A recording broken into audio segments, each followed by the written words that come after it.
এখন যাচ্ছি ঝিল পার চলো ব্যাংকে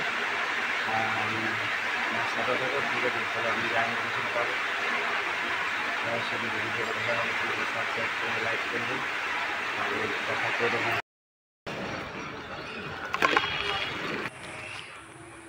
শুভেন্দ্রনাথ স্কুল আমি ঝিলপাড় যাবো, চলো আমার সাথে থাকো তোমরা দেখো।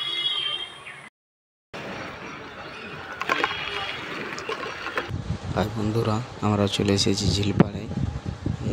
ঝিলপাড়ে এলাম, আসার পর ওই সাইডটা দেখাচ্ছি। দেখো একটা সাঁতরাগাছি যে রেলটা দাঁড়িয়ে থাকে, মানে ইঞ্জিনগুলা এইখানে সব ইঞ্জিনগুলা চেঞ্জ হয়, দেখা দেখে নিয়ে যায়। আর এইখানে আবার রাস্তায় লোক যাচ্ছে সব, মানে কাজের উপর।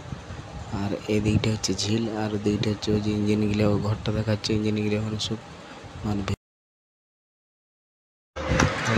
আমরা চলে এসেছি সাঁতরাগাছি রেলওয়ে স্টেশনের কাছে।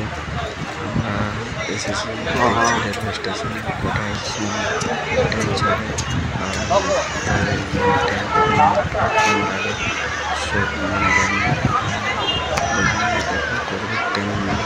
চলে ট্রেন দাঁড়িয়ে আছে। আর অনেক মানে দাঁড়িয়ে আছে রাতের ট্রেনে যাবে মহারাষ্ট্র, আর এমনি লোকাল ট্রেনও আছে মেদিনীপুর। আর গরম তো দাঁড়িয়ে থাকার পর অনেক মানে নামছে আবার চাপছে। এইখানে যে রাতে মানে রাতে এত কী বলে খুব একটা রাতে নেই, এখন বাজে 7টা। চলো আমার বাকি জায়গাটা দেখা যায় যে কোথায় কী আছে।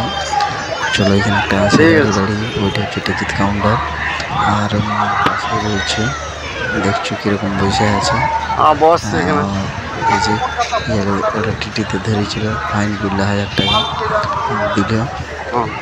দিয়ে মাত্র বেরাইল, আমি জিজ্ঞাসা করলাম যে ভাই কী হয়েছে, বলছে ফাইন লাগলো আমাকে 1000 টাকা। আমি বলি ও ঠিক আছে। আমি বলি বাড়ি কোথায় তোমার? বলছে আমার বাড়ি হচ্ছে দীঘায়। নেক্সট নিয়ে এসছি, আবার ভালো ভালো ব্লগ নিয়ে আসতে চলেছি। তোমরা দেখো, সাবস্ক্রাইব করে চ্যানেলটাকে অবশ্যই।